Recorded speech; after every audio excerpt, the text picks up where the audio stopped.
ইয়ো what's up guys, কেমন আছো সবাই? আজকের ভিডিওতে তোমাদের জন্য থাকছে top 5 best magical fantasy adventure movie. তো চলো দেরি না করে দেখে ফেলি কোন মুভিগুলো থাকছে আজকের তালিকায়।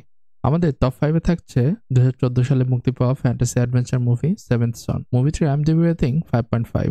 গল্পের প্রধান চরিত্রে রয়েছে থমাস ওয়ার্ড, যে কিনা একজন কৃষকের ছেলে। মা ম্যালকিন নামক এক শক্তিশালী উইচের বিরুদ্ধে লড়াই করার জন্য মাস্টার গ্রেগরি তাকে নতুন শিষ্য হিসেবে বেছে নিয়েছে।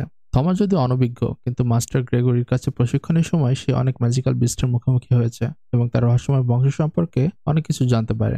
থমাস কি পারবে তার প্রশিক্ষণ শেষ করে মা ম্যালকিন নামক উইচকে পরাজিত করতে? দেখতে হলে মুভিটি তোমাদের দেখতে হবে। আমাদের টপ 4 এ থাকছে 2015 সালে মুক্তি পাওয়া action fantasy movie the last witch hunter. মুভিটির IMDb রেটিং 5.5। মুভিটির প্রধান চরিত্রে রয়েছে ভিন ডিজেল, যেখানে সে কোল্ডারের চরিত্রে অভিনয় করেছে। গল্পটি শুরু হয় প্রাচীন সময়ে, যেখানে কোল্ডার শক্তিশালী উইচ কুইনের বিরুদ্ধে যুদ্ধ করে এবং উইচ কুইনকে পরাজিত করে। কিন্তু উইচ কুইন তাকে অমরত্বের অভিশাপ দেয়, যার ফলে সময়ের সাথে সাথে কোল্ডার তার স্ত্রী ও কন্যাকে হারিয়ে ফেলে। বর্তমানে কোল্ডার উইচ হান্টার হিসেবে কাজ করছে।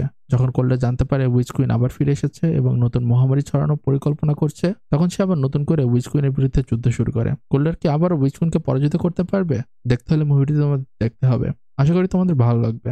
আমাদের টপ 3 তে থাকছে 2017 সালে মুক্তি পাওয়া fantasy adventure movie beauty and the beast. মুভিটির IMDb রেটিং 7.1। গল্পটি শুরু হয় একটি ছোট্ট গ্রামে, যেখানে বেল তার বাবার সঙ্গে থাকতো। একদিন বেলের বাবা এক অদ্ভুত দুর্গে হারিয়ে যায়। বেল তার বাবাকে উদ্ধার করতে ওই দুর্গে গিয়ে পৌঁছায়, যেখানে সে এক অদ্ভুত দানবের মুখোমুখি হয়। এই দানব আসলে এক রাজকুমার, যাকে একটি জাদুকরী অভিশাপের মাধ্যমে দানবে পরিণত করা হয়েছে। তার এই অভিশাপ কেবলমাত্র তখনই ভাঙবে যখন সে সত্যিকারের ভালোবাসা পাবে। সময়ের সাথে সাথে বেল এবং দানবের মধ্যে এক অদ্ভুত সম্পর্কের শুরু হয়।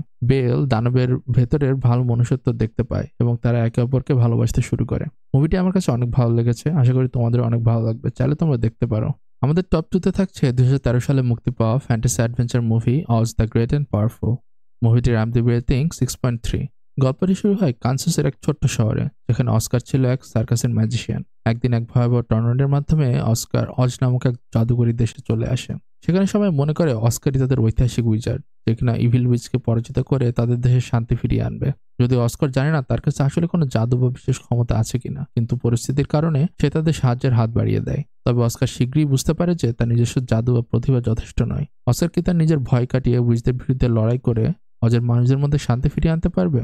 দেখতে হলে মুভিটি তোমাদের দেখতে হবে।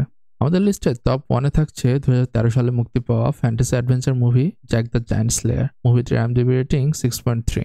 গল্পের কেন্দ্রীয় চরিত্রে রয়েছে জ্যাক, যে কিনা একজন সাধারণ কৃষকের ছেলে। একদিন জ্যাক তার ঘোড়া বিক্রি করতে শহরে আসে। সেখানে তার দেখা হয় রাজকন্যা ইজাবেলের সাথে এবং এক অপরিচিত ক্রেতার সঙ্গে, যে তাকে তার ঘোড়ার বিনিময়ে কিছু রহস্যময় বিনস দেয়। একদিন ঝড়ের মধ্যে প্রিন্সেস ইজাবেল গার্ড থেকে বাঁচার জন্য জ্যাকের বাসায় সাহায্যের জন্য আসে, কিন্তু দুর্ভাগ্যবশত বৃষ্টিতে একটি বিনস ভিজে গিয়ে বিশাল এক গাছে রূপান্তরিত হয়, যা জ্যাকের ঘর এবং ইজাবেলকে নিয়ে যায় জায়ান্টদের রাজ্যে। ইজাবেলকে বাঁচানোর জন্য জ্যাক, অ্যালমন্ড এবং রোড্রিক জায়ান্টদের রাজ্যের উদ্দেশ্যে যাত্রা শুরু করে। কিন্তু রোড্রিক ছিল বিশ্বাসঘাতক, কারণ তার কাছে ছিল একটি জাদুকরী মুকুট, যেটি ব্যবহার করে জায়ান্টদেরকে নিয়ন্ত্রণ করা যায়।